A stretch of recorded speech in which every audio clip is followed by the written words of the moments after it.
Gracias. Pasa a ustedes, queridos hermanos. Los saludo con cariño una vez más. Ya vamos muy avanzados en este curso de la pastoral familiar. Ya tienen algunas tareas por ahí, algunas lecturas. Sé que las lecturas luego se frenan un poco porque hay que tomar tiempo, pero bueno, confío en que el libro que dejé para hacer las lecturas es un libro al cual se le saca mucho provecho, ¿verdad? Y aunque yo les voy sugiriendo algunas lecturas más, en su momento los pueden hacer como el que les comenté de este libro también, me pareció magnífico. Este sí lo encuentran en librerías bíblicas, se llama Secretos para la Familia, porque son de diferentes autores y me gustó el enfoque general y cada pastor con su familia escribiendo, con su esposa, con sus hijos. Está bonito. Y bueno, hemos ido avanzando bastante en el curso, hermanos. O el día de hoy vamos a tocar uno de los temas. Yo les comentaba un poco en broma, pero es en serio, que a mí me gusta ir de menos a más, ¿verdad? Aún yo lo he comentado, mucho de lo que yo he estudiado en psicología pastoral, en logoterapia, realmente mucho yo no lo comparto directamente, sino me gusta digerirlo, leerlo, meditarlo, adaptarlo para la iglesia, porque entiendo que la iglesia de Dios tiene su propio proceso de crecimiento. Y bueno, yo he estudiado en lugares más interdenominacionales, le llaman, más ecuménicos, le llaman otros. Y no he tenido ningún problema, gracias a Dios. Se trata de convivir con otras tradiciones, de escuchar, de darnos el permiso de evaluar y de recibir y poder digerir las cosas. Eso es lo que yo he hecho. Por eso algunas de las cosas que ustedes me escuchan, pues en la iglesia no se manejan, porque yo me he atrevido a estudiar en seminarios y estoy ahorita a punto de entrar a otro aquí en Monterrey, que creo que va a ser pues la culminación para mí, porque ya ando en los 61 años, pero cerrar el círculo me gustaría. Aquí me voy a inscribir en una licenciatura en se llama Teología y Consejería Familiar en la Universidad Cristiana de Monterrey. Está aquí en San Pedro Garza García. Entonces estoy en eso y entiendo que es donde uno puede retroalimentar mucho la información y poder compartir con los líderes de la iglesia, y los líderes de la iglesia también pues lo van a ir compartiendo a los demás. Hoy tenemos un tema importante ya en la quinta semana. Ya tenemos 5 semanas. Hemos ido avanzando un poco, como dije, de menos a más, yo consciente de que el tema no es sencillo, pero hoy me toca, yo creo que uno de los temas más difíciles, más complejos, hermanos. Y lo he dejado a la penúltima sesión, porque ya a esas alturas yo creo que ya podemos tocar un tema así. No es un tema nuevo para mí. Yo, igual que el tema de la familia, lo compartí en un par de sesiones con líderes, con pastores a nivel nacional en la Iglesia de Dios, cuando tuve la oportunidad de proponer cosas. Y el tema se llama la pastoral ante la violencia, así se llama. Si algo caracteriza esta sociedad es el tema de la violencia, ¿sí? Aquí en Monterrey, donde yo vivo, es una bonita ciudad, muy próspera, pero tiene un margen de violencia muy alto. Gracias a Dios, no en la zona donde yo vivo, porque yo vivo en la zona centro, por así decirlo. Me queda aquí a 5 minutos del centro de la ciudad. Pero en la periferia, en los municipios, le llaman ellos, en Monterrey colinda con Tamaulipas y con Coahuila, y entonces en el centro está muy bien blindado, dicen ellos. Hay mucha vigilancia, cámaras, tienen bastante tecnología. Algunos municipios también, como el de San Pedro Garza García, que es uno de los municipios más ricos de toda Latinoamérica, pues tienen su propia estrategia de policía, cámaras y todo. O sea, eso está bien, por proteger a los ciudadanos. En esas zonas donde viven los empresarios a nivel nacional. Y bueno, el centro también está bien, pero la periferia sí se oye. Yo escucho cada día que hay mucha gente ejecutada y uno entiende que son personas que andan mal, o sea, son gente que anda le llaman aquí el narcomenudeo, o sea, gente que vende droga a pequeña escala y la lucha de los cárteles de la droga, pues es muy fuerte. Ya antes eran las fronteras, ¿verdad? Pero ahora se ha extendido a todo el país y me parece que incluso a otras partes del mundo. O sea, ese es uno de los índices, pero hablando a nivel global, ¿no? Entonces, yo el tema de hoy lo voy a tocar a nivel global y luego lo voy a tocar a nivel familiar, porque el tema de la violencia es uno de los temas que no debemos permitir que se normalice, porque cuando uno lo veía como normal, cuidado, yo viví en un barrio bravo, yo crecí aquí en esta colonia. La colonia Independencia en Monterrey es una de las colonias bravas, duras, es un barrio difícil, pero con los años se ha ido controlando y sí hay este tipo de cosas que yo digo, pero están en una zona alta, que es un cerro, y todo el mundo sabe y no tienes que subir hasta allá, ¿no? Y si subes, subes con alguien conocido. O sea, uno tiene que conocer los lugares por donde anda, porque tampoco puedes vivir atemorizado sin salir.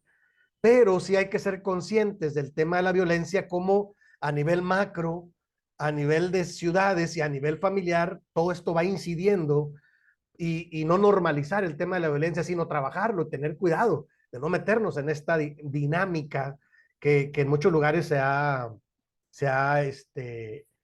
subido a la ola.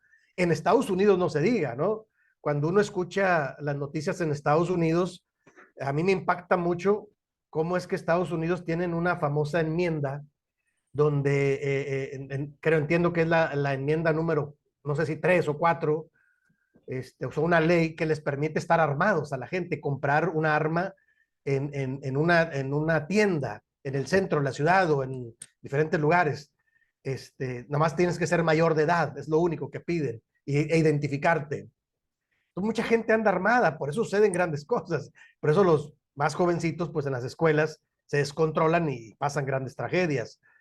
Y bueno, cada país tiene su propia dinámica, como digo, a nivel macro, pero todo eso va incidiendo, va afectando para que en ocasiones, en muchas ocasiones, se normalice el tema de la violencia, ¿de acuerdo? Entonces, lo voy a tocar así y luego vamos a ir a la familia y al final tengo algunas pautas pastorales de qué hacer de manera preventiva y de manera correctiva en el tema de la violencia, porque es uno de los grandes temas en las familias. Y las familias se contagian, se inciden, de alguna manera se influencian pues de su entorno, ¿no? Y el entorno es muy trágico, ¿de acuerdo? Entonces voy a presentarles el archivo de hoy, que es una presentación, como dije, que yo elaboré ya hace algunos años para los pastores en México. Este, Algunos lo captaron muy bien, otros no lo captaron muy bien.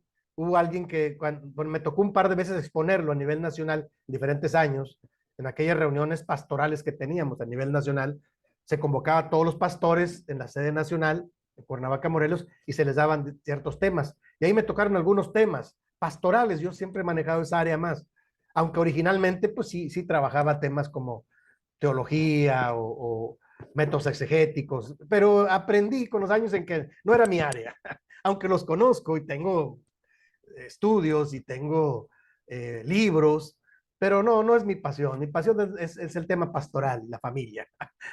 Pero me sorprendió mucho, hermanos, que este archivo, cuando yo lo presenté en los pastores, a algunos no les hizo sentido y dijo, pero en la iglesia es otra cosa, ¿no? Bueno, idealmente sí. Y cuando yo me acercaba a las familias de pastores, fíjese, estaba normalizado. Ahorita se van a dar cuenta en la exposición, o sea, cuando un pastor ya se acostumbró a tratar con violencia a la familia, lo dije la sesión pasada, ¿no? Hay ejemplos trágicos, ¿no? Que yo los he escuchado de primera mano, de hijos de pastores, que me dicen, no, mi papá, o mi mamá, incluso ahora, es líder en la iglesia, pero en la casa se quejan los hijos amargamente, lamentablemente. Y yo digo, se trata de no exhibir a nadie, se trata de identificar y corregir. Oye, ¿cómo lo corregimos? Ese es el tema, ¿no?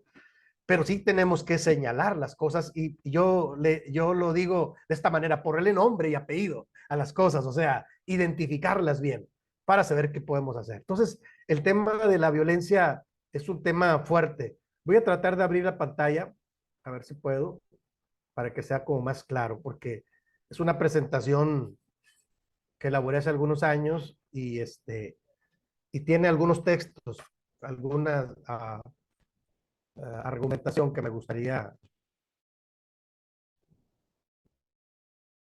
ver con ustedes.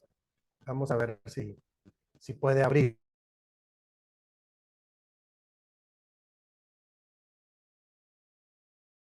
toda la pantalla. Y si no, pues vamos a esperar un poquito. Y bueno, es un tema importante. En la presentación es una presentación dinámica y habla son imágenes de la violencia en el mundo, hermanos, a nivel global, ¿no? Entonces, puras imágenes de violencia, ¿de acuerdo? La idea era presentar lo trágico que a nivel global se vive en el mundo, ¿de acuerdo, hermanos? O sea, no es algo sencillo, no es algo inventado, es algo real. Y es algo que va cayendo de más a menos. O sea, sí incide, ¿de acuerdo? De hecho, el original creo que tiene, yo se los voy a enviar al final. El original tiene la pastoral ante la violencia. El original tiene musiquita por ahí, ¿no? La presentación. ¿De acuerdo, hermanos? Entonces, mi idea, hermanos, es tocar el tema. Tocar el tema es un tema difícil. Vamos a verlo a nivel global y luego cómo incide a nivel familiar, ¿sí? Y ya cuando lleguemos ahí es donde empezamos a incomodarnos un poco porque, bueno, pues en la sociedad eso es normal que pase, la sociedad sí está.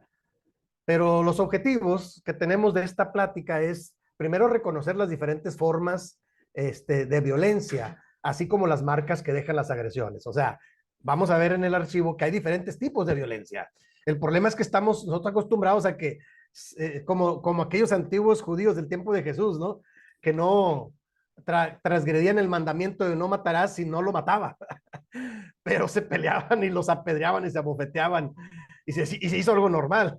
Hay diferentes tipos de violencia hoy en día, están muy identificados. Entonces lo vamos a reflexionar como en primer lugar. Segundo lugar, vamos a definir algunos modos de intervención en familias que experimentan violencia. Si en alguna familia no sucede esto, gloria a Dios, qué bueno. Tienen, tienen una buena contención, tienen tienen un buen cuidado, tienen una buena dinámica de familia y eso yo lo celebro.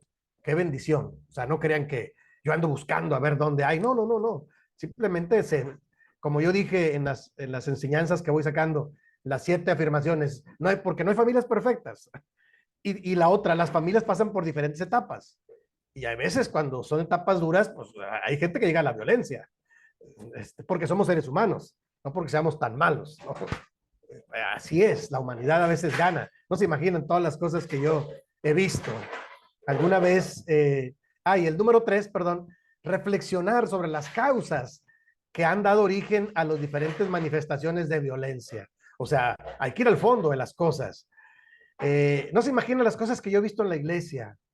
Sí, pues me tocó ser líder nacional y en algunos lugares, y digo, no en todos los lugares, bendito Dios, en la mayoría de los lugares nos recibían muy bien al Consejo Ejecutivo General o como sobrevedores, pero tuve algunas experiencias muy malas en la iglesia, siendo un líder. En algún lugar llegué y llegamos a un pueblo y había una barricada donde no dejaban entrar, para que no dejaran entrar al sobrevedor ni al ejecutivo.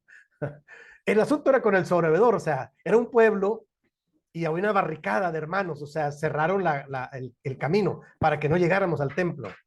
Traen un problema ahí muy fuerte. Yo tuve que bajarme el auto e ir y platicar con ellos y decirles, hermanos, ¿qué pasa?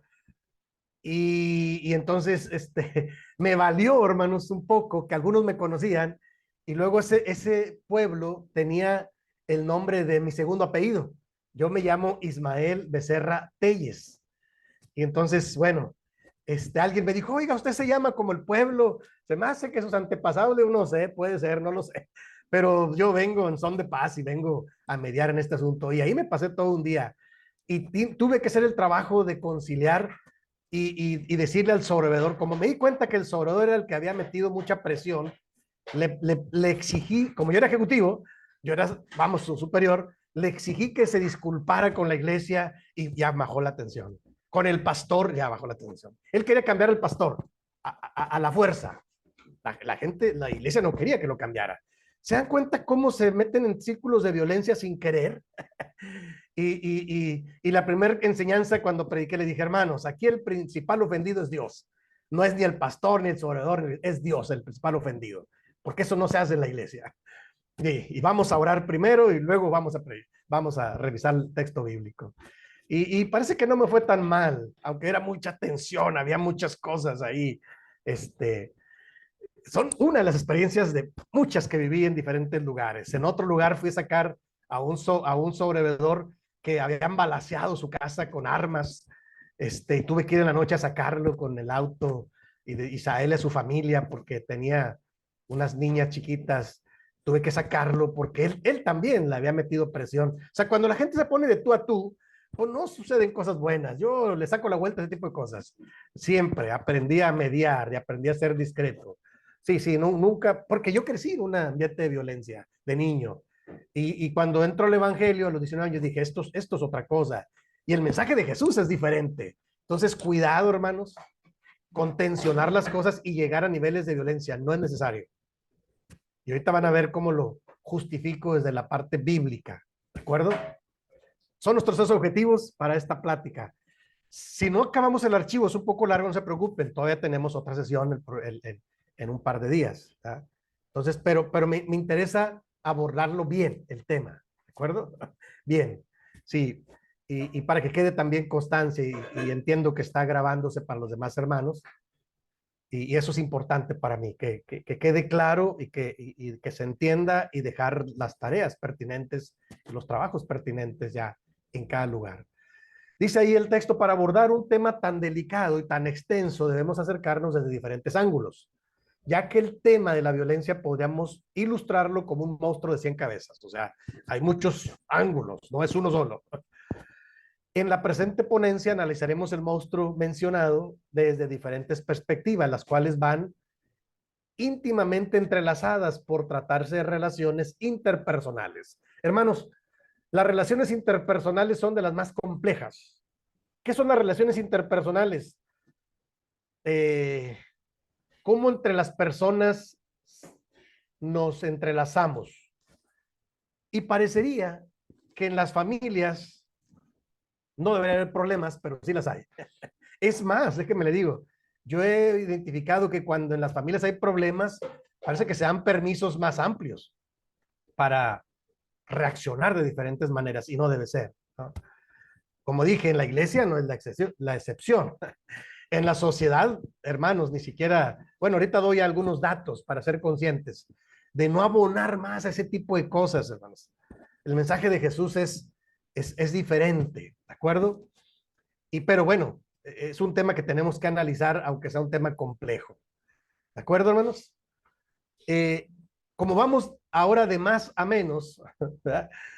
Ahora vamos a hacerlo a la inversa, vamos a hacerlo de manera macro y va desde la sociedad en general, global, hacia la ciudad donde usted vive, hacia el pueblo, la colonia y hacia la familia. O sea, porque todo esto viene a veces en cascada, inconscientemente, pero inicia desde allá, desde lo macro, desde lo global. Y por eso mi primer subtítulo es solo estar conscientes de la violencia en la perspectiva psicosocial. Depende en qué ciudad usted viva o en qué pueblo. Hay lugares que se salvan un poco, que están como un poquito fuera de esto, pero la mayoría, los que vivimos en ciudades grandes, nos enfrentamos a esto.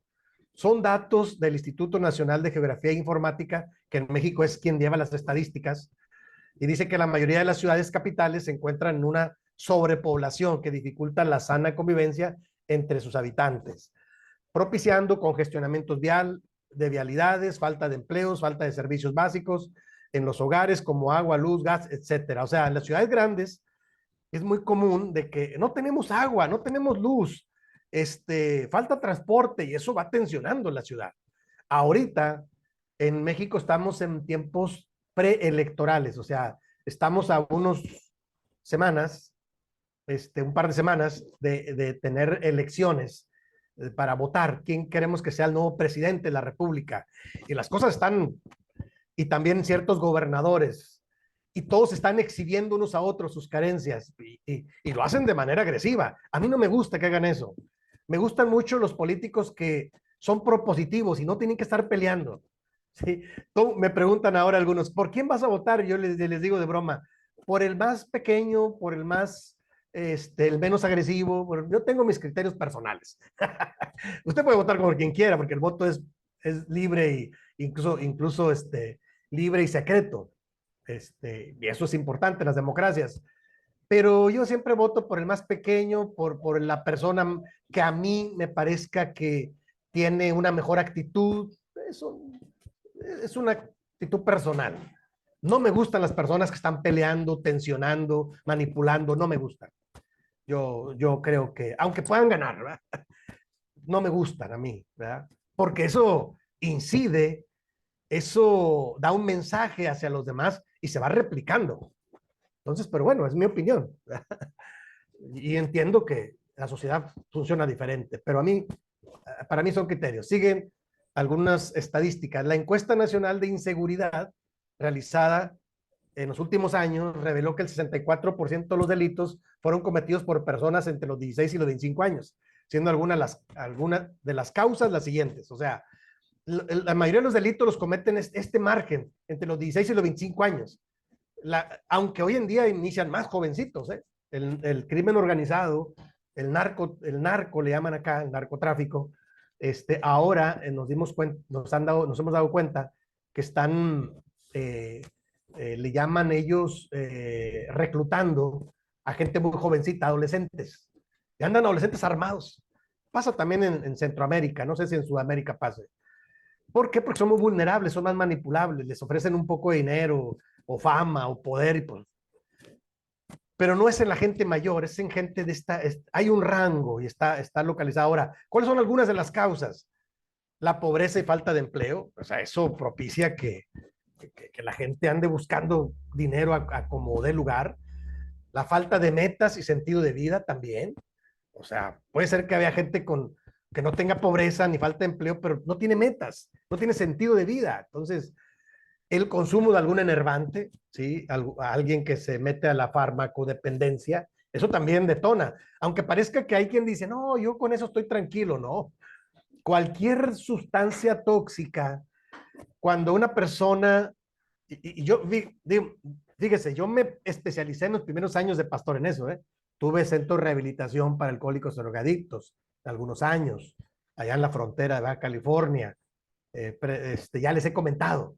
Entonces, y estuve en varios cursos del gobierno y particulares también, y los hermanos psicólogos de la iglesia que tenían material me lo compartían también, como sabían que a mí me gusta. Pero el consumo de algún enervante, hermanos, es peligroso, porque una persona andando alterada en sus sentidos, digo, cuando está tranquila está bien, pero cuando la haces enojar, claro que va a rebasar límites, porque está en un estado alterado. Yo solo les digo para que tengan cuidado. O sea, entonces, cuando tú ves a alguien, yo les digo a la familia, hay que hacerse un lado, déjenlo, porque la persona no está en sus 5 sentidos, no está consciente.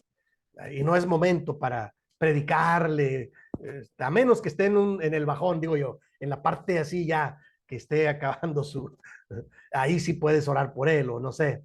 Pero hay la gente que tiene algún consumo, algún enervante, enojada, molesta, puede llegar a niveles insospechados de violencia. Por eso pasan las tragedias. ¿De acuerdo? Siguiente, los mensajes negativos. ¿Cuáles son algunas de las causas? Estamos ahí. Los mensajes en la sociedad. Los mensajes negativos a través de los diferentes medios de comunicación. O sea, claro que inciden. Claro que inciden. Mire, si inciden en el fútbol, aquí la ciudad donde yo vivo es una ciudad le gusta mucho el fútbol. Argentina también, entiendo, Uruguay, todos los países, ¿no? Pero aquí esta ciudad se paraliza cuando hay dos equipos de fútbol, que son contrarios, típico. Y sucede que los directivos, los dueños se dieron cuenta y tuvieron que prohibir que estén mandando mensajes negativos, porque originalmente empezaban por hacer publicidad, levantaban la presión, llegaba a haber muertos, pleitos, o sea, pero ellos eran los que la publicidad y los mensajes negativos hacían que, que cuando llegaba el juego y uno de los dos perdía, se daban con todo, digo yo. Y había grandes catástrofes. Hoy en día, gracias a Dios, entendieron que no había que tener mensajes negativos, sino positivos. Y ahora, fíjense, es una de las buenas cosas aquí en la ciudad. Se sigue promoviendo que la gente vaya a los estadios, pero ahora se dice vayan con familia, metieron más seguridad, hay ciertos códigos, o sea, el mensaje es disfruta, respeta, va con tu familia, es un evento familiar, no tienes que llegar a esos niveles de violencia, ¿sí?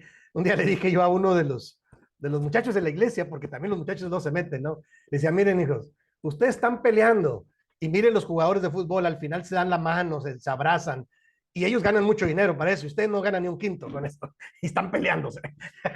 Y digo, oye, tienes razón, pues sí, o sea, no tienen, ellos son amigos porque son deportistas, son atletas, se dedican y ganan mucho dinero, y ustedes peleándose a ver quién ganó y quién perdió, por favor, es un juego. Y entonces me toca orientar a veces a los jóvenes de la iglesia. Ya le bajaron un poquito la atención, porque discutían entre ellos y se iban acalorando.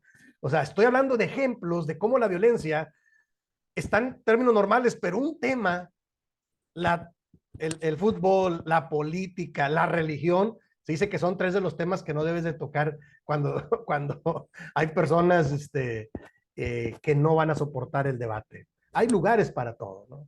Hay lugares para todo. Y ¿cuáles son algunas de las causas? El final, el que puse yo, porque encontré muchos, pero seleccioné algunos. A mí me gustó la falta de modelos positivos a seguir. Ese me gustó. Si alguien no tiene un modelo positivo, maduro, un modelo a seguir, entonces va a seguir el peor. Sí, va a seguir el peor. Lo va a imitar incluso. Es como la sociedad sigue, por ejemplo, a sus artistas favoritos. A mí me impacta mucho cómo lo siguen y gritan y lloran, porque les gustan mucho, entiendo, hasta entran en un estado en algunos momentos, en algunos estados de histeria colectiva incluso, ¿no? Digo, bueno, pues está bien, ¿no?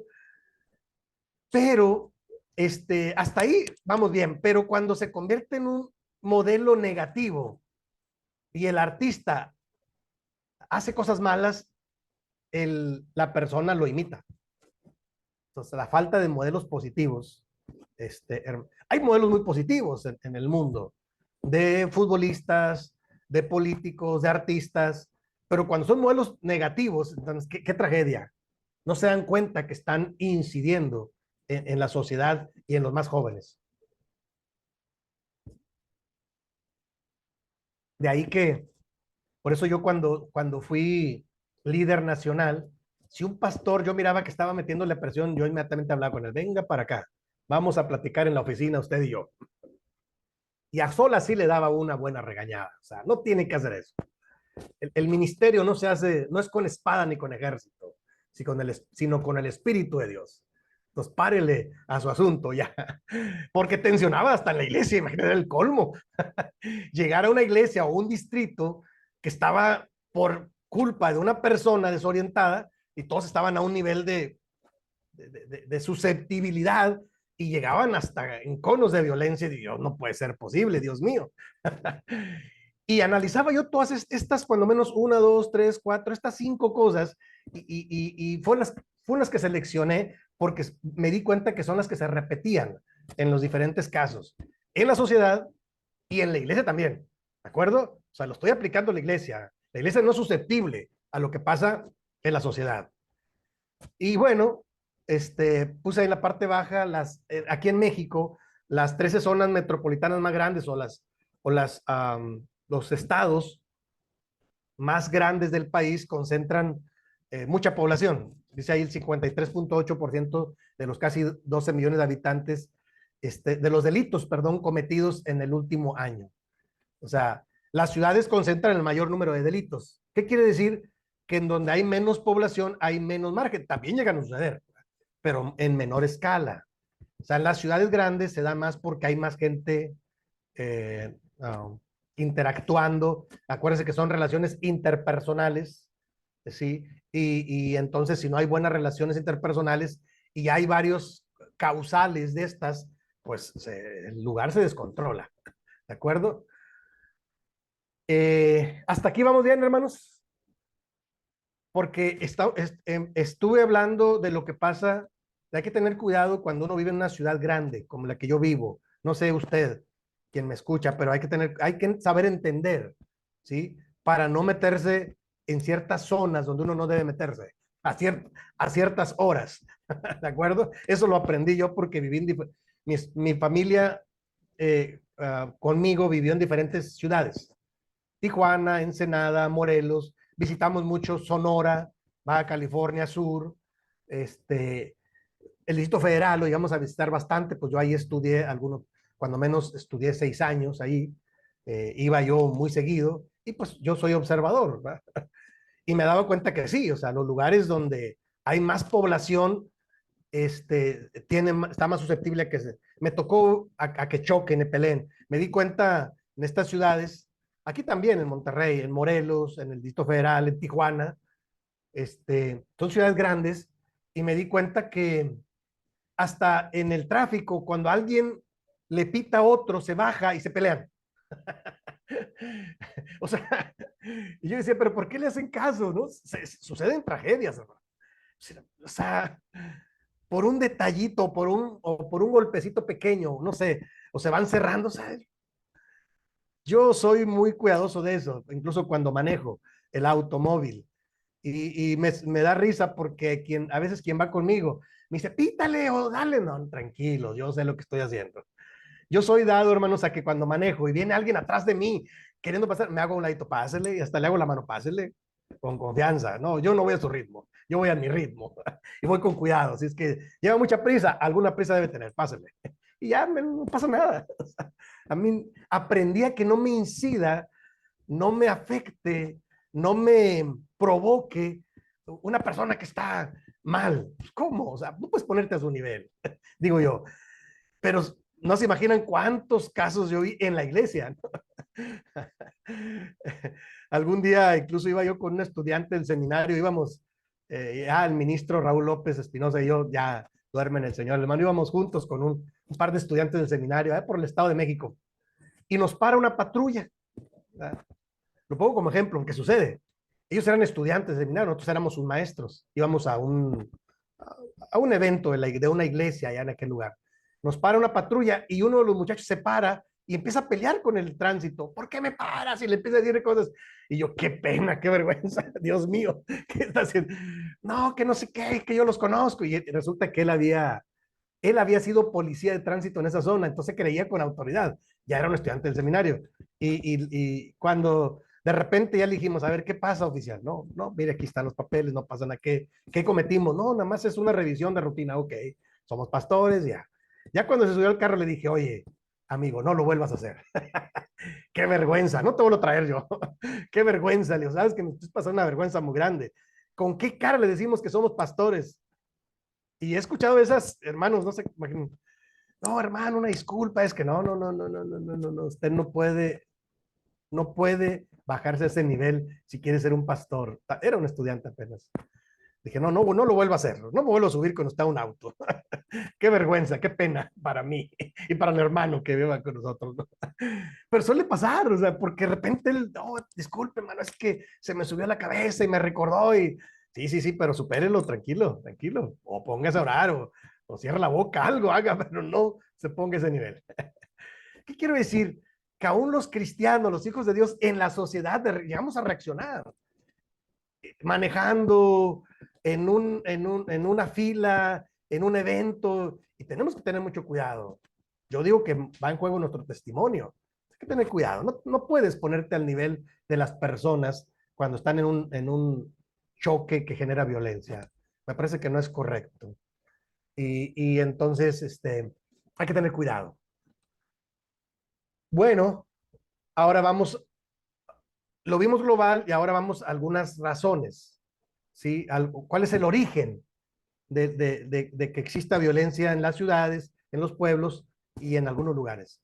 Dice, en este contexto psicosocial no debemos pasar por alto las ideologías radicales. O sea, cuando alguien tiene una ideología muy radical, el comportamiento social es concreto, es decir, personal entre individuos de carne y hueso, en tiempos y lugares determinados. O sea, lo que llaman el tejido social, y los sociólogos le llaman el imaginario social. O sea, los grupos de personas.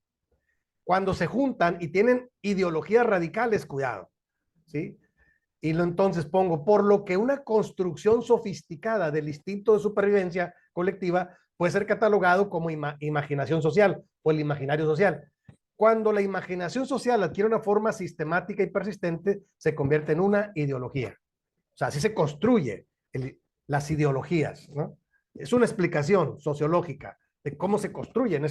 O sea, si o sea, no origina de la noche a la mañana, sino que se va trabajando. Los lugares que son violentos es porque así los fueron trabajando. Entonces, las familias que son violentas es porque así las fueron diseñando. Cuidado, no es que surgió así, no, es que ya estaba acostumbrado a eso, nada más que dio la oportunidad para reaccionar, ¿de acuerdo?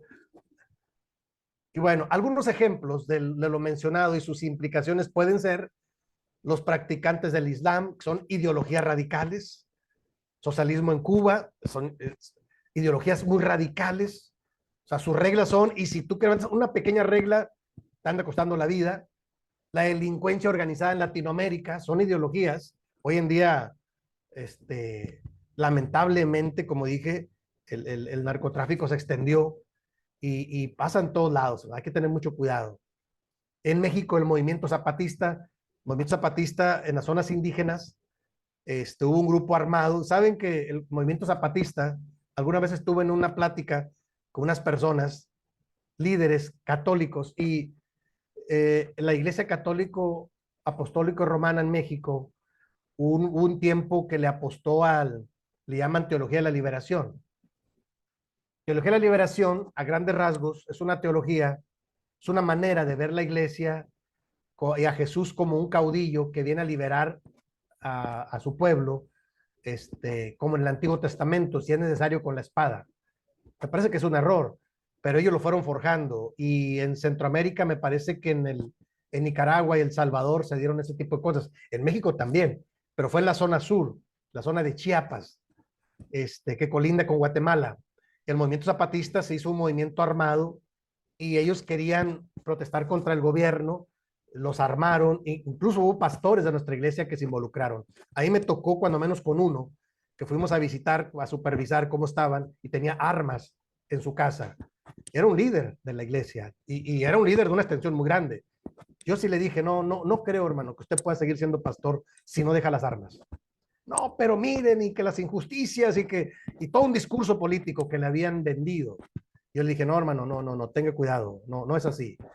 O sea, el modelo de Jesús es diferente, ¿no? Y sí entiendo que él iba a diferentes reuniones y se hizo radical. Entonces yo fui los que le dije, no, yo creo que el hermano hay que darlo de baja.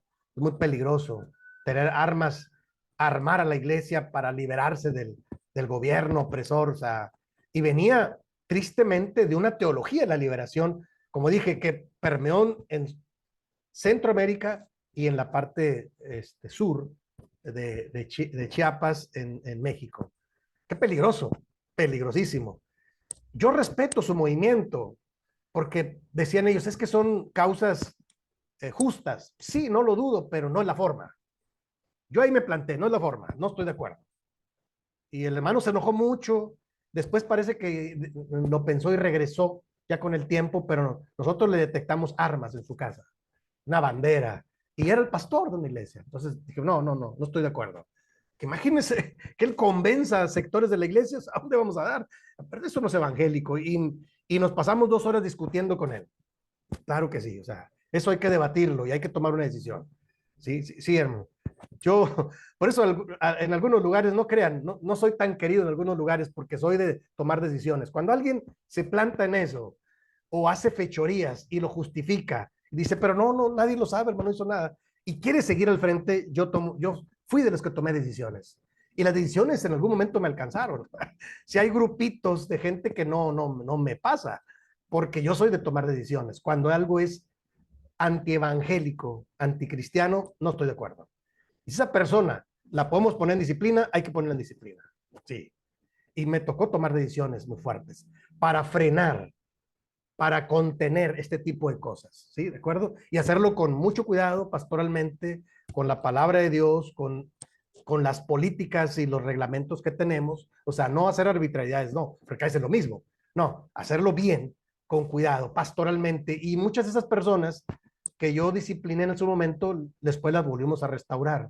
Sí, porque había que frenarlas, tienes que frenarlas de alguna manera, para que no fuera escalando el asunto. Entonces, son cosas reales, hermano, que suceden. Ojalá y no pasen en las iglesias donde ustedes están. Ojalá. Sería fabuloso que no pasara.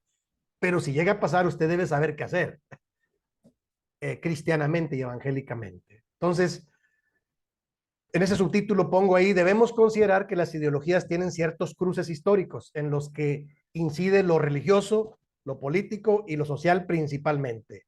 Las implicaciones como generadores de violencia son muchas y muy variadas.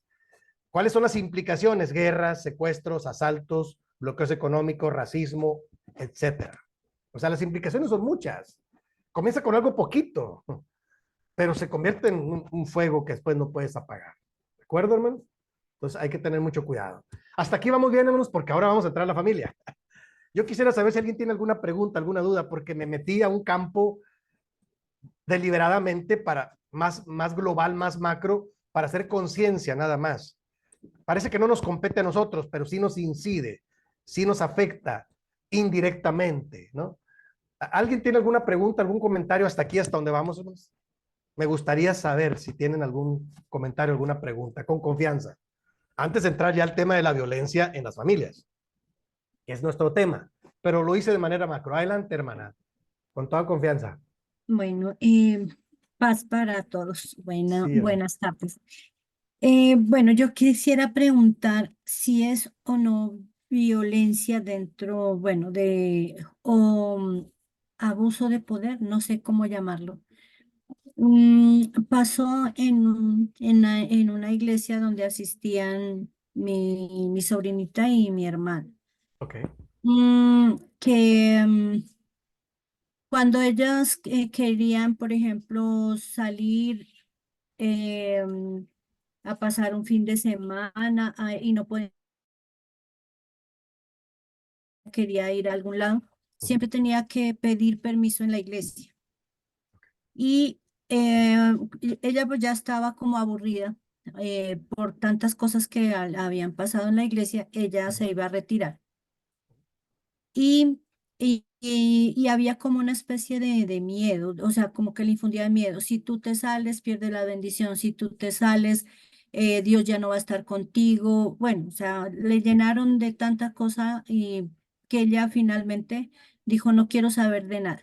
O sea, no quiero y pues las discusiones con la mamá, o sea, con mi hermana, pues eran debido a eso, porque pues mi hermana quería obligarla a que ella fuera, pero ella ya no. La niña, ella desde el comienzo, pues ella estudió música y toca el violín. A ella le gustaba la alabanza y todo eso, pero todas estas cosas hicieron de que la niña pues ya no quisiera nada. Ahorita como que ya nuevamente, ya ahorita pues ya tiene 23 24 años y hemos ido como mirando que ella sane todas estas cosas, porque pues ella no quería ir a ninguna iglesia que como que le haga presión o la presión en eso. Entonces mi pregunta a todo lo que mi relato es si es válido eso o no. Y en qué, si es válido, cómo debería manejarse, porque pues pienso que de alguna u otra manera no fue lo correcto porque la dejaron muy marcada. Ok. Muy buen caso, hermana. Gracias, hermana Amanda. Muy buen caso que plantea porque uno creería que no pasan las iglesias. Sí pasan. Presenta muy buen caso porque yo me he enterado de varios casos así. Me ha tocado pastorear varias gente que viene de ese tipo de violencia. Ahorita lo vamos a ver, es una violencia psicológica y una manipulación increíble. O sea, el evangelio no es eso. El evangelio es libre para todo aquel que quiera creer. Y cuando hay ese tipo de rasgos, sí hay que denunciarlos. Aquí en México, el gobierno tiene una Secretaría de Gobernación, le llaman, SEGOV, y Secretaría de Gobernación tiene una dependencia de asuntos religiosos interna. Si alguien llega a pasar aquí en México por eso, lo denuncia asuntos religiosos de Secretaría de Gobernación. Ellos tienen inspectores que mandan para entrevistarse con el pastor y con el líder supervisor. ¿Qué pasa? Porque eso se llama violencia psicológica y manipulación psicológica. No sé en Colombia, no lo sé cómo estén organizados, la verdad desconozco, pero aquí en México eso sería sancionable ante la ley, ante la iglesia también. Como le dije, yo fui, cuando menos 22 años, líder nacional, y cuando yo miraba un tipo de cosas, el pastor que hace eso yo le ponía en disciplina. Tiene que aprender el modelo evangélico, no puede ser posible. Porque hay uno tiene que respetar a las personas. Sí entiendo que hay un temor de perderlas y todo eso, pero no con manipulación ni por la fuerza.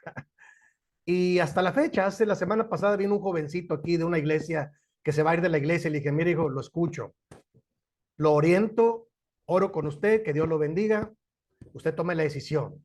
Además tenga cuidado aquí y allá. Yo no tengo ningún problema, se va a ir de la iglesia busca otra denominación que le supla esto y todo está bien. Nada más desde mi experiencia le di varias recomendaciones. Amigos, hermanos en Cristo, Dios lo bendiga. Dije, y siempre lo he hecho yo desde que la primera vez que fui pastor en Tijuana, en el año 90. Nunca discutí con alguien que se iba de la iglesia. Le dije, hermano, Dios lo bendiga, aquí las puertas están abiertas. Si usted quiere regresar en algún momento, puede regresar. Y se fueron a otros movimientos, algunos que otros regresaron. La mayoría no, porque hay pena, pero nunca manipular y nunca forzar a las personas. Eso no es evangélico. Jesús nunca lo hizo. Jesús le dijo a los discípulos, ¿quieren irse ustedes también? Les digo, pueden irse. Y Pedro reacciona y dice, maestro, ¿a dónde vamos? Y todo tú tienes palabras de vida eterna. Eso es lo correcto. Cuando una iglesia pone reglas radicales y tiene en el temor de que se vaya la gente y hace una manipulación psicológica y una violencia emocional, me parece que está mal. Y hay que, con su supervisor hay que denunciarlo, porque no puede ser, no le hace nada bien al evangelio, al reino de Dios. A lo mejor sí los tiene ahí, ¿cómo diría yo? Forzados, no sé cómo decirlo, embelesados. Aquí en México acaba de pasar un caso, hermanos. Está en Netflix, el caso de la luz del mundo. Es trágico el caso, yo estuve viendo. Créanme que hasta ganas me dieron de llorar cuando lo vi. Dije, Dios mío, ¿cómo puede ser que un líder que se fue ensoberbeciendo y fue poniendo estas reglas, hizo un imperio? Yo conocí, cuando menos, una persona, me tocó pastorear, que sus papás asistían a esa iglesia hace mucho tiempo, y el muchacho lloraba y me decía, es que en mi casa, para darle el regalo de cumpleaños al siervo de Dios, al profeta, nos quedamos sin comer. Y éramos muy pobres. Él vivía en Guadalajara. Esa central de la luz del mundo estaba en Guadalajara. Y él me platicaba, dice, y cuando yo entré de niño a esos jardines, vi que tenía el pastor un león, porque era el león de la tribu de Judá. Comía mejor que nosotros, decía, llorando el muchacho. Y yo lo escuché y dije, qué pena, hermano. Yo no tengo nada que ver con ellos. No somos otra iglesia, pero le pido una disculpa por el evangelio y oré con él y le di trabajito porque él construyó algunos salones ahí en la iglesia que yo pastoreaba en aquellos años. No sé de él, la verdad, pero estaba muy bloqueado por este mal testimonio que había visto ya. Estoy hablando del año 90. Apenas hace algunos años en Estados Unidos abrieron sucursales, pero en Estados Unidos no juegan. Hay un fiscal que les dio seguimiento y los enjuició y sacó cada cosa, hermanos. Pues yo vi el documental que está en Netflix. ¡Wow! Qué pena por el evangelio y el reino de Dios. Alguien lo denunció y las mujeres que fueron abusadas en todos los sentidos lo denunciaron. Está en la cárcel en Estados Unidos, el famoso profeta. Pero empezó así. Nadie se mueve, incluso los matrimonios. Nadie se casa si no yo le doy el visto bueno. O sea, eran locuras. Y cuando no se denuncian, se llegan a forjar imperios de este tipo. Ha pasado en Estados Unidos, ¿eh? Y en otros lugares. Entonces, por eso digo que si uno ve algo así, uno tiene que denunciarlo con el encargado que sigue. La persona evidentemente está cegada, ¿no? Bueno, debe tener un supervisor al cual platicar, decirle, tengan cuidado con esto, corríjanlo si pueden, pero nuestra iglesia no debe pasar. Y si llega a pasar hay que correr. Por eso yo puse ejemplos de lo que yo llegué a hacer. Y sí, hay quien me ve todavía un poquito mal, pero yo tomé mis decisiones firmemente para frenar ese tipo de esos indicios. Gracias a Dios nunca, no he sabido yo que haya pasado en la iglesia, pero algunos con estos indicios yo inmediatamente lo frené. No, somos una iglesia evangélica y cristocéntrica, con el modelo de Jesús. No somos una secta, no tenemos que tener a nadie a fuerzas. Sí, pero qué pena, hermana. Ojalá y esta persona que usted me menciona, que es su familiar, se restaure y usted le presenten el evangelio de amor en Cristo. Y ella puede decidir libremente, ojalá. Pero qué pena con esos casos, claro que llegan a suceder y son tristes. Inician con, es que quiero lo mejor para ti, por eso la gente debe decidir su vida. Uno no puede no decidir por ellos, pero tristemente llega a pasar en las iglesias. No debe pasar, pero llega a pasar. Hermana Esme. Precisamente, hermano, ahorita de lo que se comenta en clase, yo, yo le iba a hablar en privado para consultarle algo. Fíjese que a mí me tocó, híjola, ser invitada para una reunión, al cual a mí no me llamaron, sino como, nada más como testigo, como auxiliar de una situación que se dio con un líder también de la iglesia. Este, a él le confían algo pues ahora sí que yo creo que como amigos, pero que pues realmente fue una situación que las otras personas crean como como un error, ¿no? Porque hasta eso no fue algo grotesco. Pero él se da la tarea de buscar a las personas que causaron pues el error para quererlas confrontar con las que le confiaron la situación. A mí las que me llaman son las personas que le confían. Dicen, es que fue aquí en confianza, fíjate que está pasando esto, a mí me pasó esto, a ella le pasó esto. Y pues hay que tener mucho cuidado con las otras personas que aparentan una religiosidad, pero que con sus actitudes pues están diciendo otra.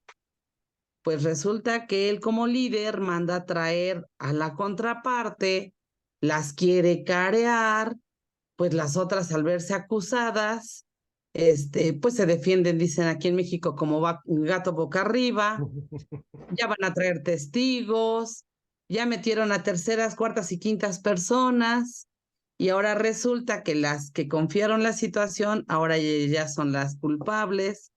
Citan a un consejo, que también se supone que hay un consejo, el consejo porque el líder no permite que digan nada. O sea, está nada más el consejo pues digo yo, nada más de pantalla, porque no le permite al consejo dar nada. Pero ahora resulta que él ya hasta dio un veredicto, ya dio una acusación, y yo así me quedé toda, al principio pues no creía yo la magnitud de la situación, ¿no? Pero una vez que yo entro a esta reunión y que cuando la persona está como líder me ve adentro, lo primero que me dijo es que yo no me podía quedar en la reunión porque era yo ajena a todo el asunto.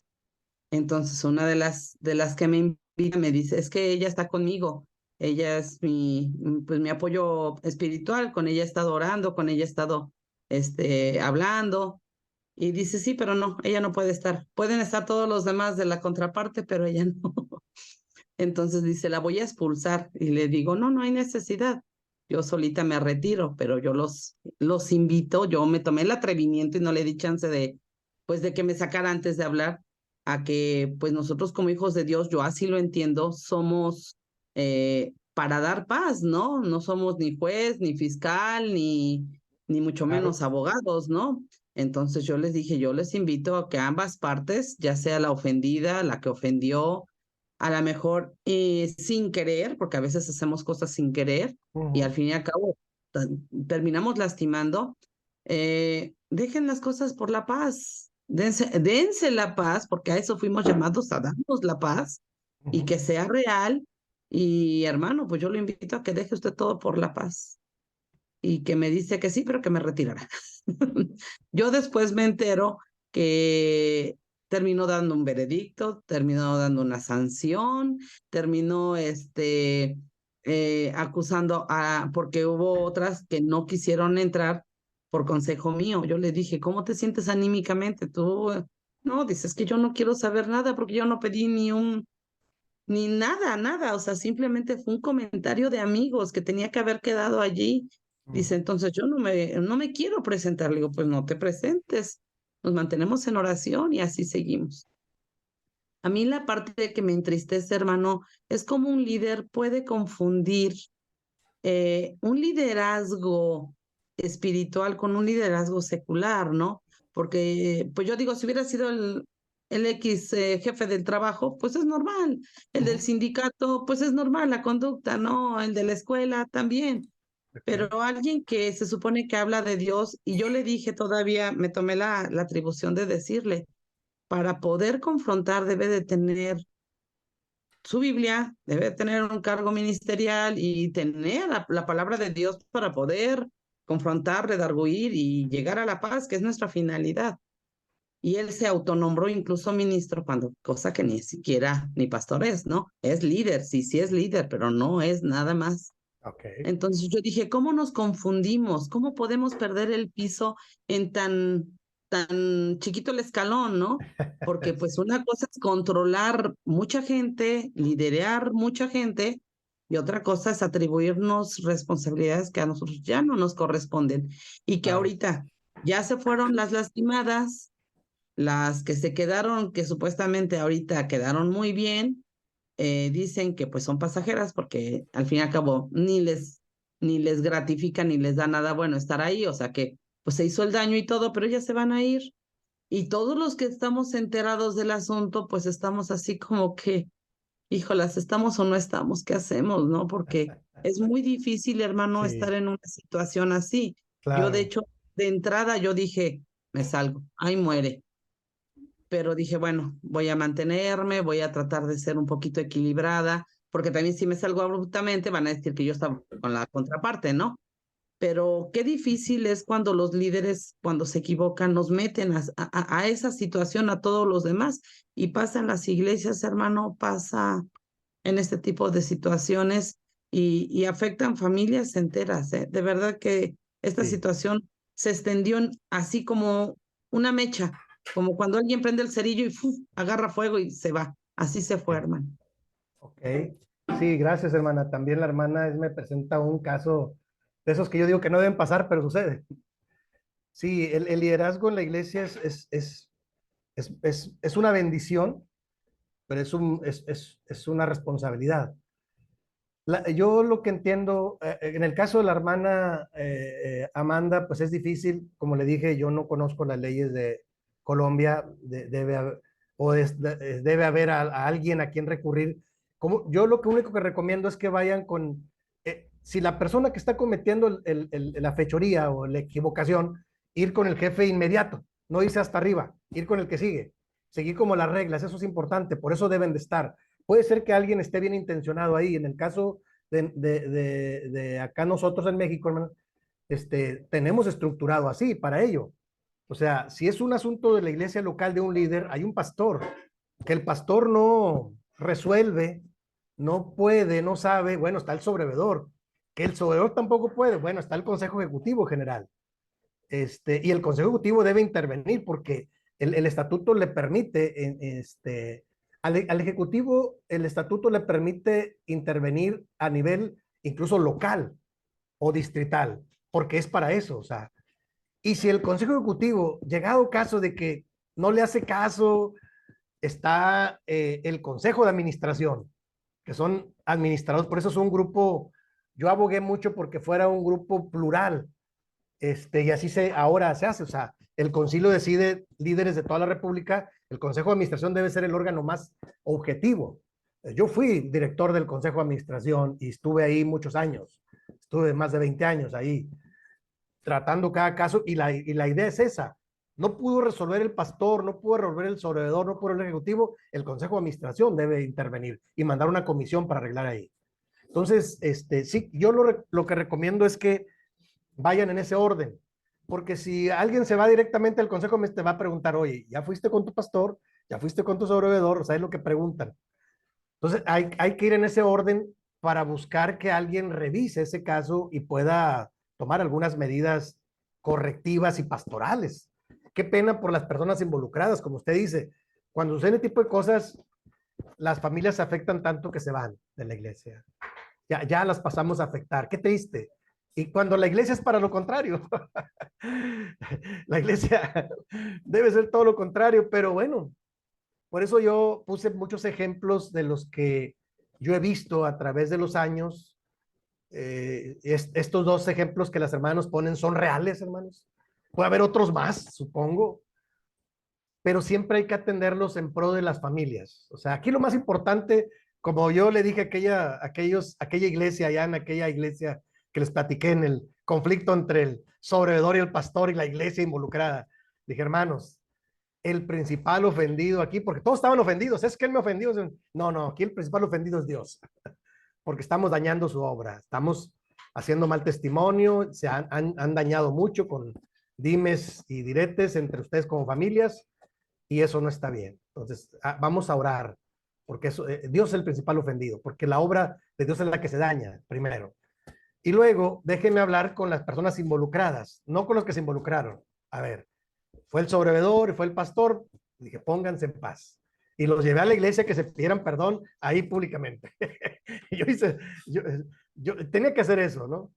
Y con los años alguien me lo agradeció, Ahora después me encontré a un estudiante del seminario, el año pasado que estuve en Cuernavaca todavía, la última generación presencial del seminario me tocó graduarla, estuve yo ahí dando algunas palabras y orando, consagrando algunos de ellos, y uno de ellos me dijo, ¿sabe qué, hermano? Yo estuve en aquel lugar, cuando usted fue a aquel lugar, mira, Leo, no te identifiqué, Leo, pero dice, yo era un niño, era un adolescente, cuando usted fue allá, dice, pero me di cuenta que las cosas se pueden resolver, sí, hijo, gracias a Dios se resolvieron, en esa iglesia que yo platico, y era un estudiante del SEM, que ahora es un pastor, joven, y cómo uno no sabe el impacto que puedes tener positivo o negativo. Por eso yo siempre he sido muy cuidadoso en la iglesia, muy cuidadoso, ¿sí? De actuar con el modelo de Jesús y con la justicia del reino de Dios. Sí. Y ya sucedió la tragedia, bueno, ¿cómo hacemos para restaurar? ¿Sí? Y en la restauración deben de intervenir las instancias de autoridad. Si es local, es el pastor deben, con su consejo local, deben de asumir y tomar las mejores decisiones. Si es más de un sector, de una región, bueno, hay un sobrevedor, hay alguien, tiene que haber un líder ahí, y si no, bueno, tiene que haber en la administración una autoridad. Pablo dice, cuando habla de conflicto, dice que no hay quien atienda este asunto en lugar de que vayan hacia los gentiles, hacia afuera, cuando habla de las demandas y cuando habla de que alguien que va ante la autoridad. Digo, en último caso, pues hay quien tiene que hacerlo, pero dice el que no hay autoridad en la iglesia para que juzgue este tipo de cosas. Sí, por eso los que tuvimos cargos de autoridad tuvimos que tomar decisiones. Como dije, ahí me tocó tomar muchas decisiones, pero estuve muchos años, estuve más de 20 años en la administración. Realmente mis primeros años fueron de pastor y los últimos años, los primeros 5 años y luego los últimos 5 años, y en el medio fui administrador, pero nunca perdí el sentido pastoral. Eso nunca lo perdí. O sea, aunque yo era sobrevedor, ejecutivo, consejo de administración, siempre yo trataba pastoralmente a las personas. Eso nunca lo perdí, bendito Dios. Lo tenía muy claro, lo tengo muy claro. Ahora que ya no tengo pues ningún puesto, ninguna autoridad, digamos, pero es curioso, la gente me sigue buscando para pedir asesoría, para poder capacitar, a poder cerrar ciclos. Para mí es una bendición. No necesito ya un cargo, un puesto. Los tienen los que nombra el concilio, los que nombran los líderes. Yo sigo haciendo mi trabajo, pero tenemos que aprender a restaurar. Ese es mi tema ahora, ¿no? ¿Están de acuerdo? Donde usted se dé cuenta que pasa una de estas cosas tristes, pues hay que aprender a restaurar. hablando como iglesia, ¿no?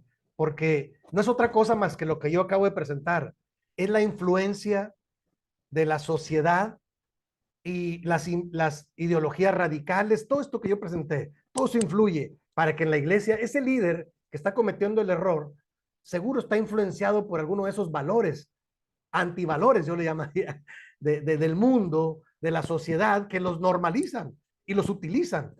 Y me gusta mucho lo que el Señor Jesús dice en algún momento en el Evangelio cuando va con sus discípulos. Les pregunta al maestro, ¿qué venían discutiendo por el camino? Están a una semana de empezar la crucifixión y el martirio, y el maestro le está diciendo que él tiene que irse, tiene que pasar por este evento. Entonces los discípulos escuchan y empiezan a discutir, lucha de poder. ¿Quién sigue? ¿Quién es el que va a tener el poder? Hay un evangelio paralelo que dice, ¿quién va a ser el mayor?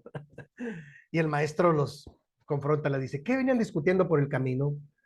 Y le dicen, pues es que ¿quién iba a ser el mayor cuando tú ya no estuvieras?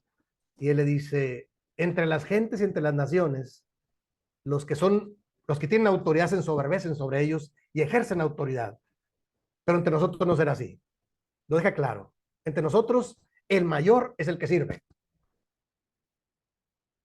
Y pone como ejemplo un niño en algunos evangelios.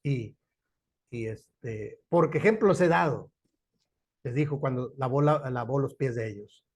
Porque el Hijo del Hombre no vino para servir, para ser servido, sino para servir y para dar su vida en rescate por muchos. Son esas enseñanzas que aparecen ahí en este contexto. Pero el contexto es como esto que acabamos de decir, lucha de poder, lucha de egos, ¿sí? Intereses ajenos. ¿Qué quiere decir? Que aún los discípulos de Cristo y la iglesia no es ajena a eso, tristemente. La parte humana que le llamo yo, triste.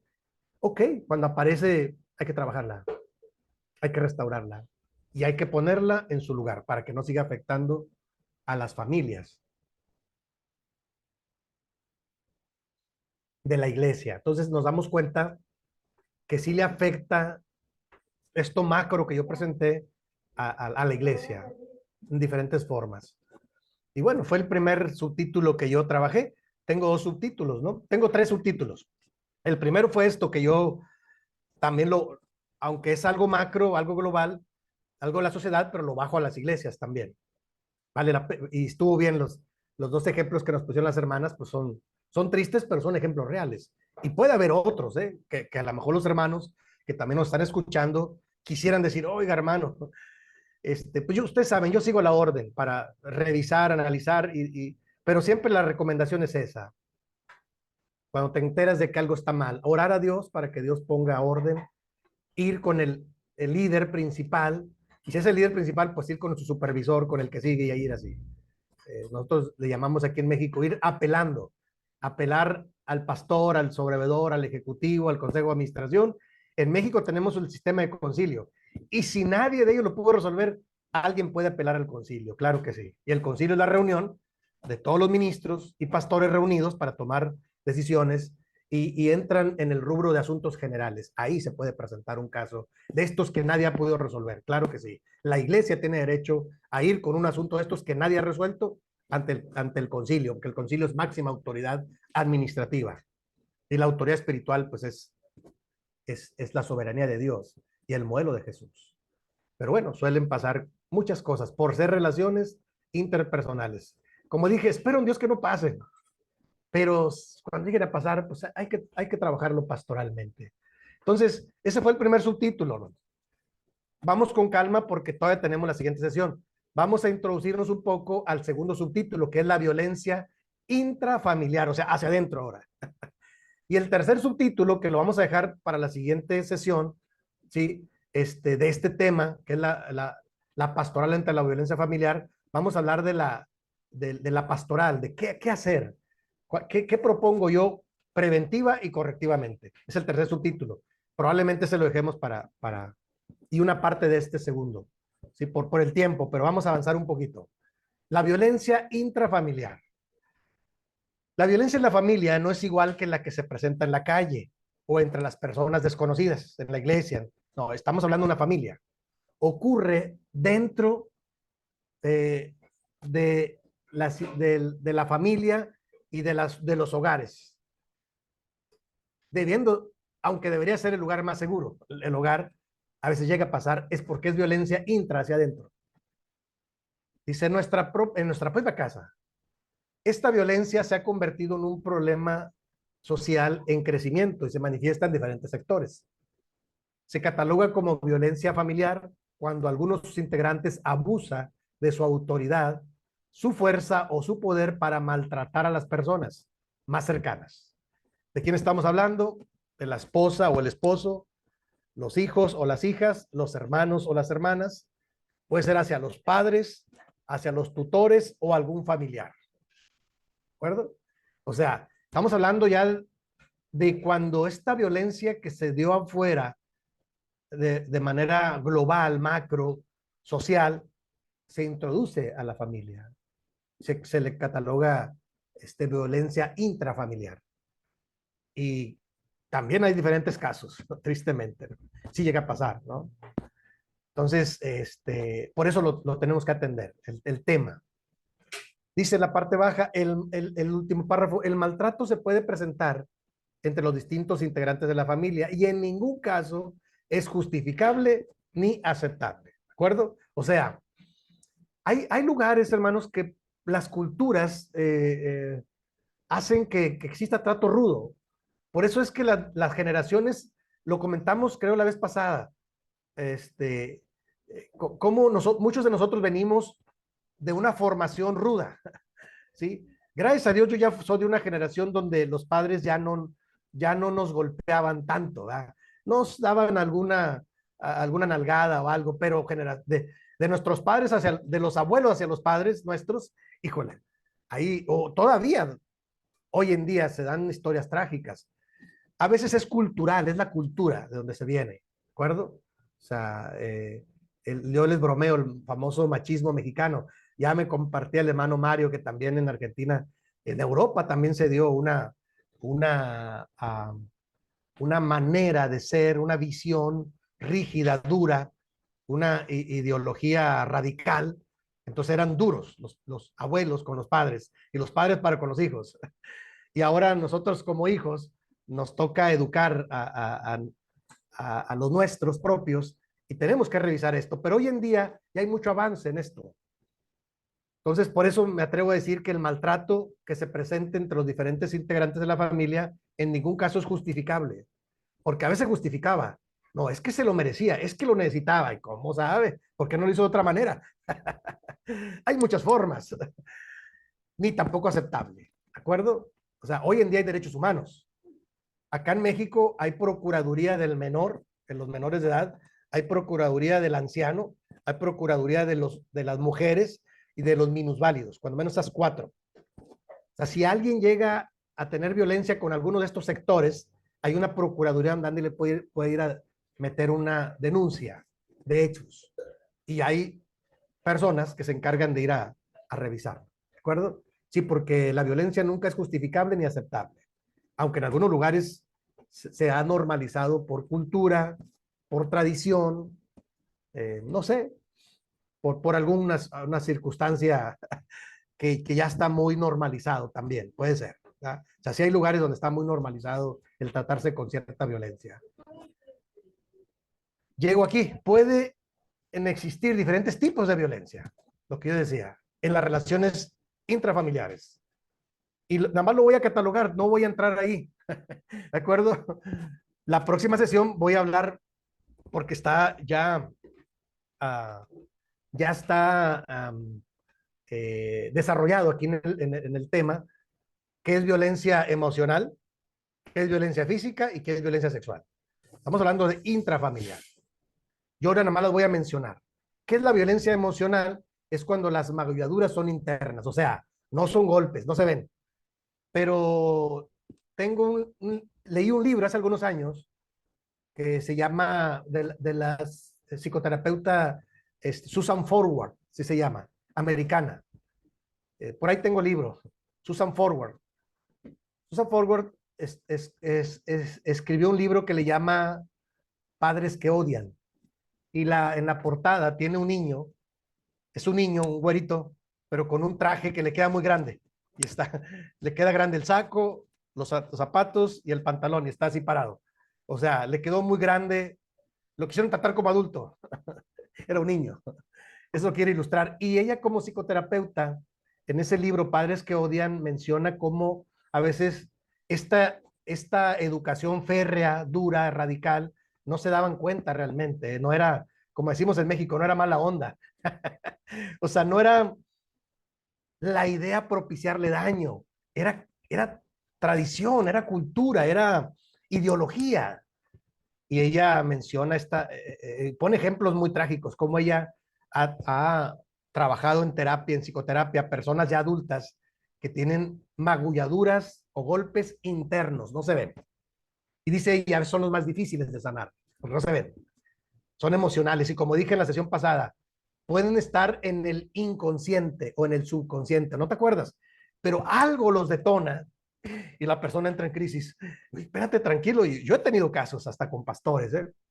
Y sí, claro que sí. Apenas hace algunos años tenemos un director nacional, muy buena gente el hermano, muy hábil y muy inteligente. Y de repente estábamos debatiendo un tema de dineros, que se habían sobrepasado un dinero. Y yo creo que era el tesorero, si no me equivoco, que fui muchos años tesorero nacional. Yo le decía, oye, rebasaste el presupuesto, hay un déficit. ¿Qué pasa? Te equivocaste aquí, acá, eso no se hace. No estuvo bien. Y yo diciéndole lo que yo había observado para que no lo hubiera a cometer y que corrigiera. Y él se enojó tanto que se pone de pie, golpea la mesa y se pone de pie. Pues es un tipo alto, fornido. Se pone de pie, ¡pah! Se pone, ¿por qué me están diciendo eso? Y yo me quedé, ah, caray. Y le dije, a ver. No lo estamos ofendiendo, no estamos inventando nada. Tranquilícese y siéntese. Y si no, sálgase de aquí. No, nosotros éramos los ejecutivos.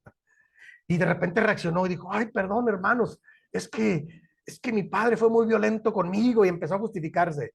Ok, ya te he escuchado ese discurso un par de veces en diferentes lugares. ¿Por qué lo usa para ilustrar? Está bien, pero no te justifica, como pusimos acá. No te justifica que hagas eso con nosotros. Nadie te está haciendo daño y nadie está inventando nada. Te estamos exhortando. ¿De acuerdo? Es que siéntese. No lo vuelva a hacer. Y ya se quedó así como, dije, a ver, un receso, tomemos agua, un café. ¿Qué quiere decir? Que él decía que traía magulladuras internas que el papá la había generado, y el papá había sido pastor de nuestra iglesia, ¿eh? Déjenme le digo.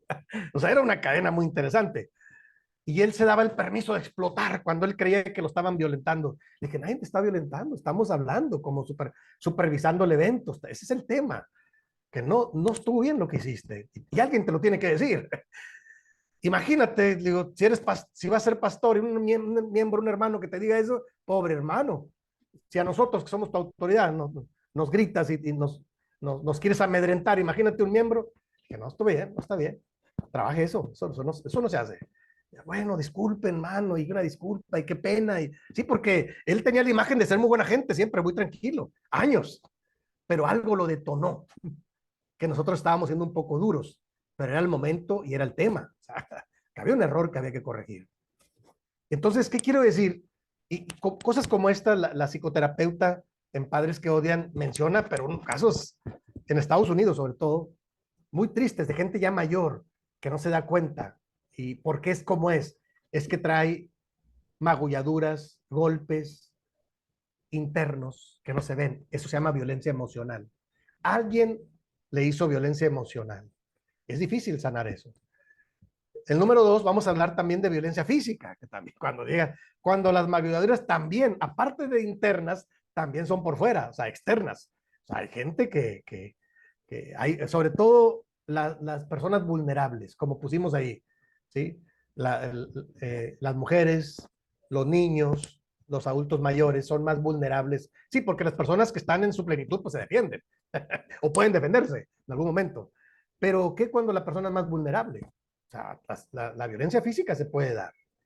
Y imagínense qué triste. Estamos hablando de las relaciones intrafamiliares, ¿sí? Aquí ya no estamos hablando de la iglesia, aunque son familias de la iglesia, pueden ser internas.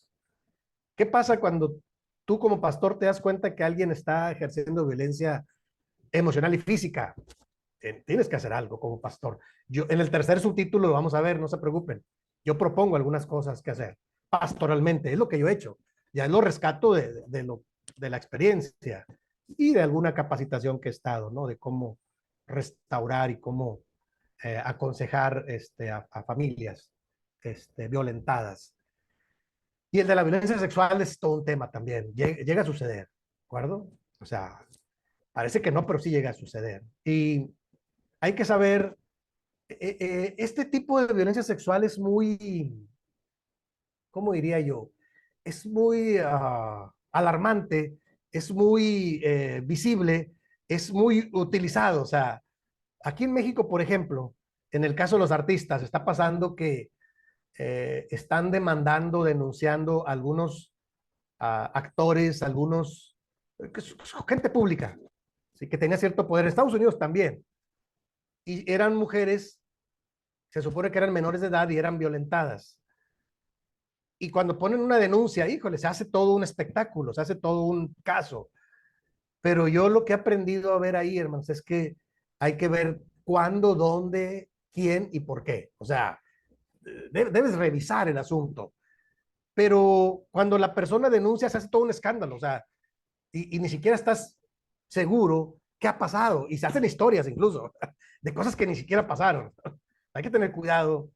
Yo, se van a dar cuenta en el tercer subtítulo cuando hable del procedimiento. Yo hablo de atender a la persona violentada, pero también al violentador. Los dos necesitan ayuda. ¿De acuerdo?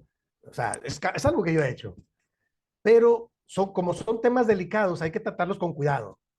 O sea, yo digo, no minimizar las cosas, pero tampoco, porque hay que atenderlas, pero tampoco, maximizarlas. ¿Sí? El líder tiene que tener la madurez emocional para decir, a ver, ¿qué sí pasó y qué no pasó?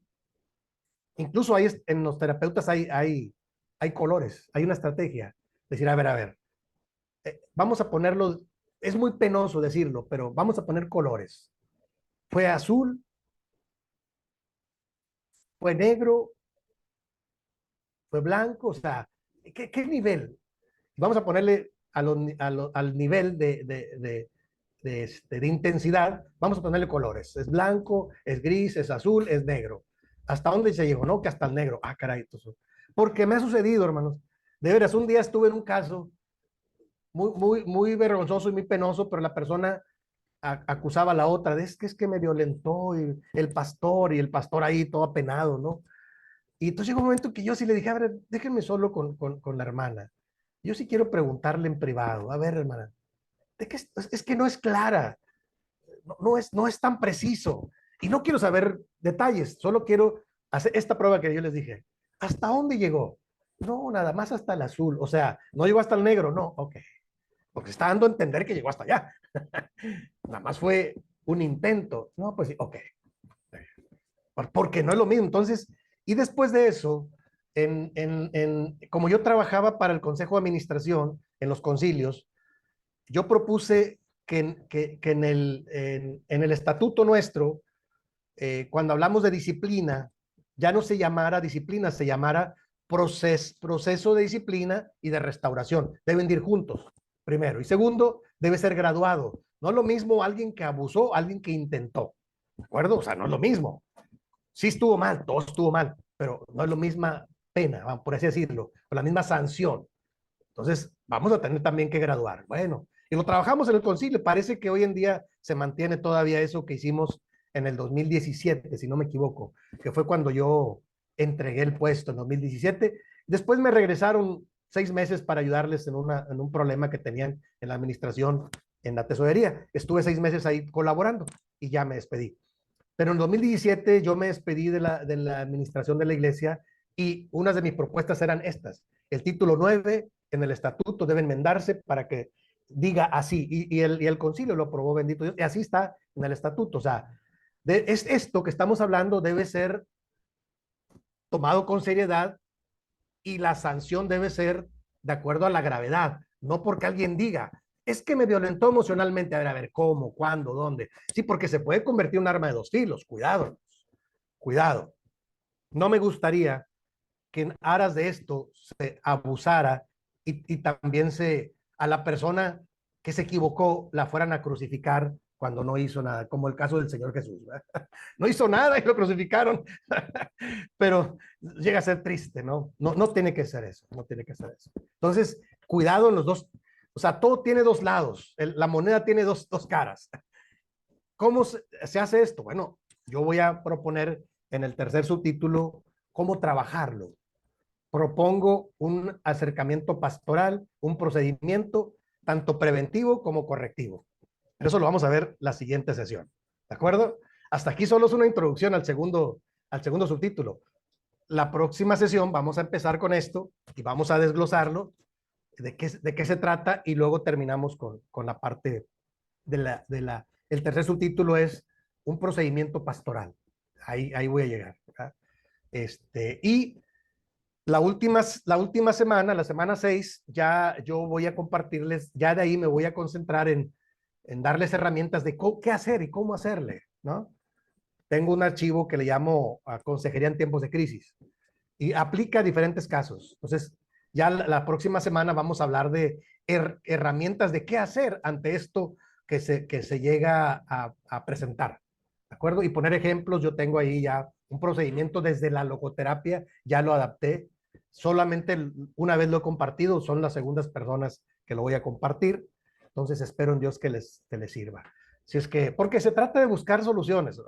Si no se trata de andar crucificando a nadie ni andar haciendo escándalos. Se trata de que cuando yo me entero, pues vamos a buscarle alguna solución con la ayuda de Dios y con un procedimiento pastoral. ¿Están de acuerdo, hermanos?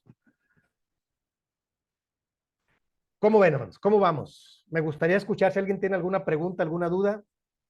La tarea, acuérdense, los trabajos es ir leyendo el libro de Cómo sanar las 8 etapas de la vida de los hermanos Lim. Ya vamos al capítulo 1. Fuimos la introducción, lectura, y ahora es el capítulo 1. Entonces, ahí vamos, porque todo nos va a ayudar para ir buscando herramientas para atender y afrontar ese tipo de cosas. ¿Alguna pregunta, alguna duda, hermana Esme? Yo en mis tareas, hermano, voy lenta como las tortuguitas, pero segura. Ahí voy, ahí voy. Por la situación que le comentaba. Sí, hermana, sí, está bien. Esta situación de estos temas, hermano, es tan importante que yo creo que quedarse todavía aquí en el seminario está siendo corto, ¿no? Yo creo que esto debería de abordarse con nuestros líderes espirituales. Y a lo mejor, si no todos, porque yo sé que hay muchos pastores de amor que no recibieron ni siquiera una capacitación de un seminario o de otra índole, pero si es el amor que tienen y las ganas de servir y una capacitación de este rubro, hermano, sería fantástico, porque hay muchas situaciones que se presentan por la falta de conocimiento, por la falta de dirección, por decir, pues es que no sé, ¿y ahora qué hago? Y pues mejor evado, ¿no? O me hago como el que no vi y no oí y pues ya, ¿no? Y lastimosamente, pues la gente se va, hermano. Lo que dijo usted hace un rato es así. La gente se va porque dicen, pues si venía yo a buscar paz y a buscar tranquilidad y el que está al frente mío termina haciendo este tipo de cosas o ignorando lo que me está sucediendo, pues mejor me voy a mi casa donde estaba yo mejor, más seguro. Muchos, bueno, a mí se me acercan mucho las mujeres a decirme, ¿no? Cómo son violentadas y a veces ni me lo dicen, hermano, se nota. No sé qué me ha pasado últimamente, pero yo percibo estas situaciones. Y cuando uno quiere, pues a lo mejor buscar, no enfrentar, no confrontar a la pareja, pero para ver cómo está la situación, ¿no? O sea, se ponen en su papel de líder, de pastor, y son intocables, y las autoridades de ellos no hacen nada y lo ven, lo saben. Y entonces, pues todos los que somos como pueblo, como la iglesia, hermano, pues dicen, si el pastor hace, si el líder, pues mejor nos quedamos donde estamos. Y tristemente, por eso nuestra iglesia no crece. Yo digo, pues la gente dice, pues de seguir mejor en mis fiestas, en mis pachangas, donde nadie me exige, nadie me corta mi forma de ser y todavía lamentablemente, hermano, todavía en estos tiempos nos siguen diciendo que somos hipócritas, ¿no? Porque decimos ser algo y a la mera hora con nuestras acciones expresamos lo contrario. Es muy triste, hermano, y Creo Sí. que ahí es donde nosotros, incluso nosotros, tenemos que cuidarnos. Así es, hermano. Sí, hermana Esme, tiene razón. Yo, yo seguiré insistiendo, les digo, este tema de la pastoral ante la violencia, yo lo presenté 2 veces en reunión de pastores y veo mucha evasión.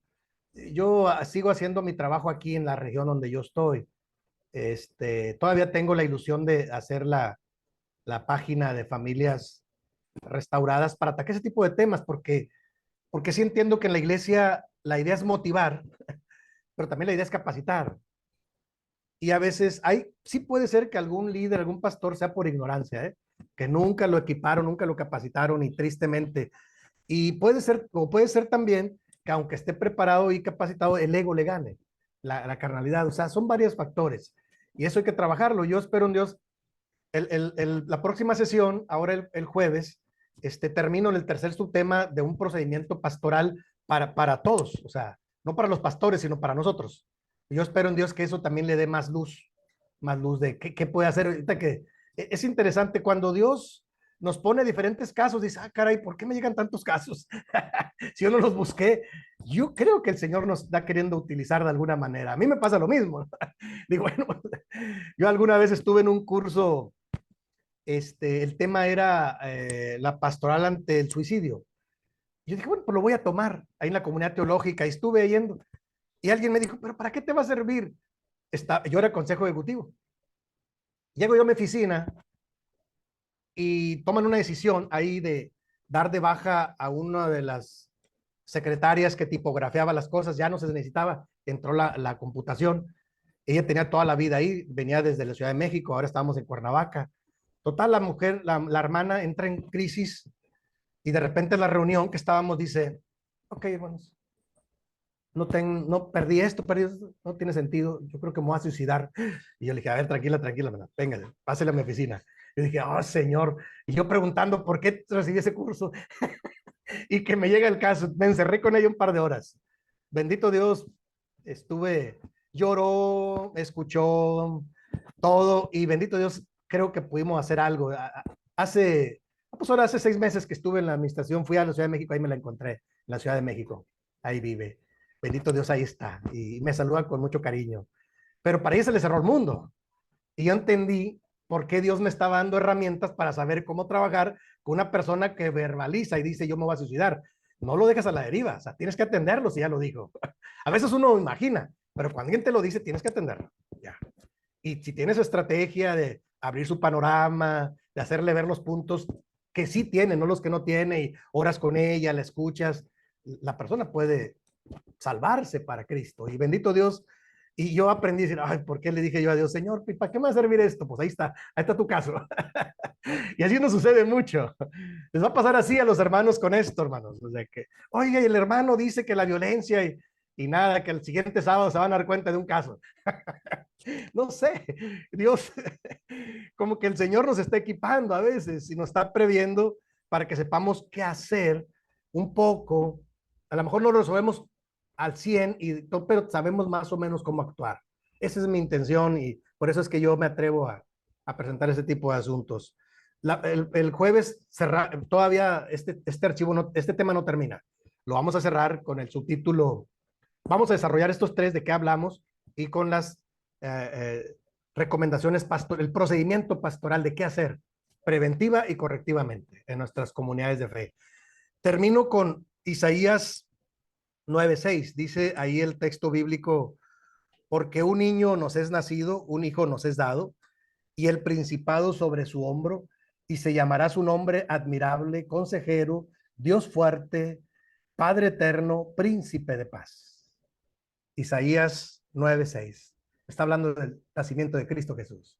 Hermanos, en Jesús tenemos el mejor modelo de consejero y el mejor modelo de buscar la paz. ¿De acuerdo? O sea, en Jesús, el modelo de Jesús ya es normativo para nosotros. Por eso es que nos atrevemos a incorporar ese tipo de cosas. Por eso es que yo soy un apasionado de esto, no verlo nada más superficial, sino atenderlo, trabajarlo. Y bueno, porque tuve, bendito Dios, la oportunidad y la experiencia de trabajarlo más de 30 años. Y Dios de alguna manera me ayudó a salir adelante en muchos casos. Y ahora yo anhelo compartir de gracia lo que de gracia hemos recibido. Ojalá y les sirva a ustedes para que Dios los use a ustedes como instrumentos de su paz, instrumentos de su gracia, porque hay mucha gente que lo necesita. Y si uno se da cuenta, algo podemos hacer. No vamos a solucionar todo, como dice la anécdota aquella, no vamos a acabar con el gran incendio, pero podemos hacer nuestra parte, donde Dios nos tiene y donde Dios nos permite colaborar, ¿de acuerdo? Así es que vamos a terminar con la oración por cuestión del tiempo. Retomamos el jueves el archivo para cerrarlo bien y la próxima semana vamos a seguir trabajando el tema de la consejería. ¿Qué hacer en estos casos? Le llamo consejería en tiempos de crisis y cómo sanar las 8 etapas de la vida. Vamos a ir a la parte práctica ya, la última semana, porque me interesa mucho darles recomendaciones, herramientas, elementos, tips de qué hacer con todo esto que hemos planteado en este curso. Pero sobre todo, pues orar a Dios, que eso es lo principal. ¿Les parece? Vamos a orar. Bendito Padre, muchas gracias. Gracias porque hoy nos has permitido estar juntos, en algunos a distancia y en algunos lo mirarán en algún momento, pero confiados en que tú usarás esta capacitación y esta enseñanza para bien de tu iglesia, de tu pueblo, de tus hijos. Te pedimos que tu gran bendición sea con cada familia de las que nosotros representamos, con las familias de tu iglesia, de tu pueblo, y que a nosotros nos permitas ser instrumentos para gloria y honra de tu nombre. Padre, te pedimos estas cosas confiados y amparados en el nombre poderoso de Jesucristo, nuestro único y suficiente Salvador. Amén.